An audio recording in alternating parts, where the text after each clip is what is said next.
Bonjour Anton Brender. Bonjour. Vous êtes chef économiste chez Candriam. On va parler aujourd'hui des inquiétudes autour du système financier, des inquiétudes liées à ce contexte de taux proche de zéro, de taux en tout cas extrêmement bas. D'abord, est-ce qu'il faut s'inquiéter pour les banques aujourd'hui ? Il faut toujours s'inquiéter. Pour les banques, on peut s'inquiéter, effectivement, en tout cas se préoccuper de l'évolution des banques dans la mesure où ce qu'on appelle le business model de ce type d'intermédiaire financier est aujourd'hui remis en question par la politique monétaire de la BCE en particulier. Mais il n'y a pas que la BCE qui aille dans cette direction. Il faut se rappeler que ce que font les banques centrales, c'est non seulement d'essayer de faire baisser le niveau des taux, mais d'essayer d'écraser l'ensemble de la courbe des taux, de façon à ce que les taux auxquels les ménages en particulier empruntent pour s'acheter des maisons, soient le plus bas possible. Et c'est ce qui se passe. Le problème, c'est que vous avez des intermédiaires financiers, les banques, dont le métier, c'est de faire ce qu'on appelle de la transformation, c'est-à-dire d'emprunter à court terme pour prêter à long terme. Si on écrase la courbe des taux, on remet en cause le business model même d'une partie de l'activité bancaire, c'est-à-dire faire une marge d'intermédiation. Et ça, c'est une des choses qui se passe depuis un petit moment, depuis que les banques centrales interviennent sur la partie longue de la courbe pour écraser les taux. Ensuite, le business model des banques, il est encore plus remis en question par le fait que le niveau des taux, à court terme cette fois, est devenu négatif depuis maintenant pas mal de temps dans la zone euro, et que les banques ont du mal à répercuter ces taux négatifs sur leurs déposants. Elles peuvent le faire pour les entreprises, elles ne peuvent pas le faire, pas facilement, pour les ménages qui déposent dans leur banque.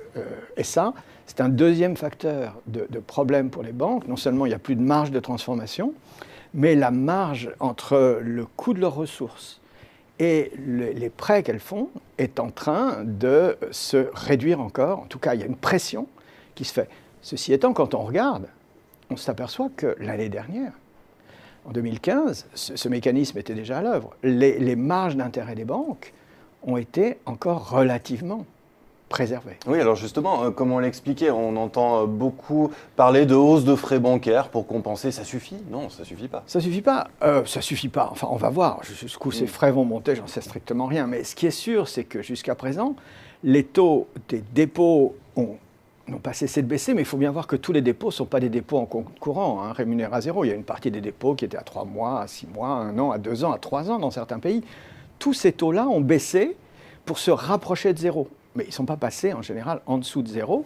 En même temps, il faut voir que les banques, précisément parce qu'elles prêtent à long terme, à 5 ans, voire à 10 ans, voire à plus, il y a une certaine inertie dans le revenu des prêts qu'elles ont faits. Autrement dit, quand vous regardez le taux moyen, la rémunération moyenne des prêts qui sont dans les livres des banques, elle est encore relativement élevée, tout simplement parce que c'est des prêts qui ont été faits il y a 2 ans, il y a 3 ans, il y a 4 ans.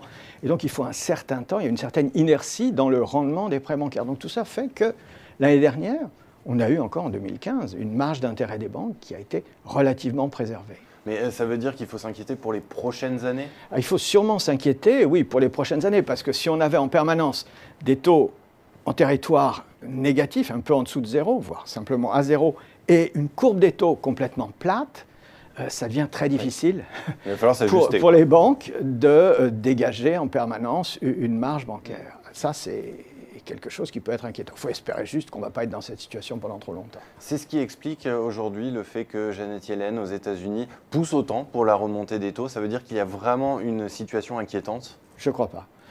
La situation est peut-être inquiétante dans la zone euro, en tout cas il faut s'en préoccuper. C'est pas la même chose aux États-Unis, pas du tout. D'abord parce que le système financier américain est très différent du système financier européen. La place des banques est bien moindre dans le système financier américain. Le rôle des banques est bien moindre. Et puis si la Fed veut remonter ses taux à partir de niveaux qui sont extrêmement bas, c'est beaucoup plus en fonction de la situation. Pour prendre en compte l'évolution de la situation macroéconomique, le fait que le chômage est revenu à un niveau qu'on peut considérer comme étant un niveau normal, que pour des raisons de stabilité financière, je pense. Eh bien, merci beaucoup Anton Brender pour cette petite état des lieux de la santé financière du système bancaire en Europe. On a bien compris que ça n'avait rien à voir aux États-Unis. Merci beaucoup. Merci.